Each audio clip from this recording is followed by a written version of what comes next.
quiet in here this afternoon, Mark. It's Thursday afternoon and we're in Piranha, and there's not a lot of people around. No, but there certainly was last night where we had a couple of information sessions in our Careers Expo to kick off our Festival of Futures, and I guess the space we're standing in right now, our heads of faculty were here answering questions for our students and our parents, and a range of other careers counsellors were here to guide students in their choices that they've got to make in the upcoming months. We're at that point in time where people are thinking about what subjects they're going to do. We've got Year 11s and 12s thinking about how their patterns of study might lead them to education or to work or further study in some different kinds of ways. So we're right in the middle of the year, but we're talking about all those things that are going to be coming in the years ahead. Yeah, it's funny, with the information nights that happened last night, first thing parents saw who were here would have seen was, 2026 information or future planning sessions. So to do that in June, it's important to do, and it's important that those discussions start happening now, and for those discussions not just to happen at school but to happen at home. Like, when you were talking to parents last night, what were some of the questions and what are some of the issues that you think that people should be asking themselves about when they're trying to make decisions about what the next steps look like? Yeah, it's interesting because we've got a range of students and everyone's at a different point. So to pinpoint that specifically is very hard to do, and even within a year level, every student is at a different point in their journey.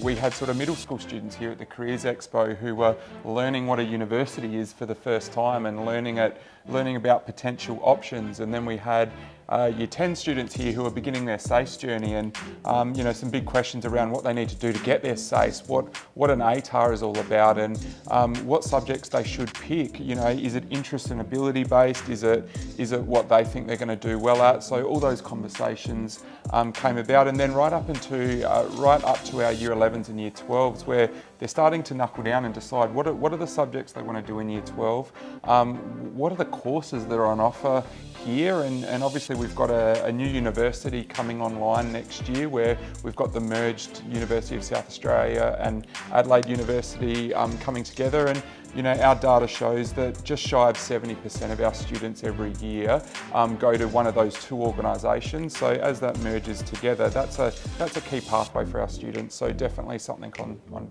people's minds. What's the best thing to do for an individual student or an individual kid, depending upon what their pathway looks at?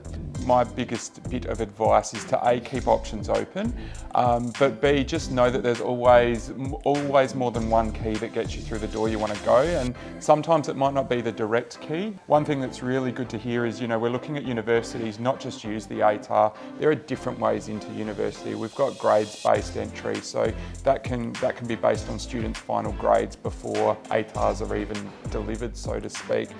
There's portfolio applications as well. So we're seeing more and more diverse ways and ranges, and the best way to know this is to obviously do your research, but start having conversations with us, coming here and engaging with the universities who had stalls set up, really important.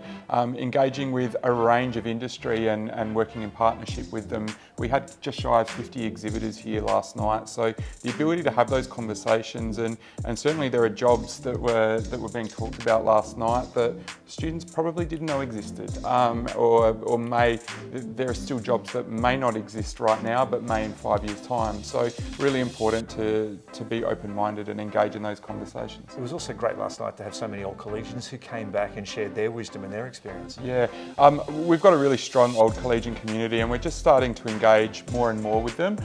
So I know Jack, who runs our old collegians, was here with a stand, and we thank him and his team, and there's a dedicated, careers subcommittee as part of our old collegians. So we're going to continue to partnership with them and look at ways of where we can incorporate our old cols, because we really do have a strong network here. It's a really great opportunity about being at Scotch and utilising all the opportunities that are available. Look, it's not unusual that you get to this time of year and you get to these sort of decisions that students and young people and families are making about what does the future look like and how can they best support their children taking those journeys and taking those next steps. One of the things that we do pride ourselves on here is that we are partners with them every step of the way on those journeys. As we go through the coming months, whether you're a parent or whether you're part of a member of our community that's working with somebody who is making those decisions, encourage them to keep the conversation going with us, going with their mentors, going with their heads of house, going with our counselling team, or going with any member of our academic staff, because we're keen to support them on the way through.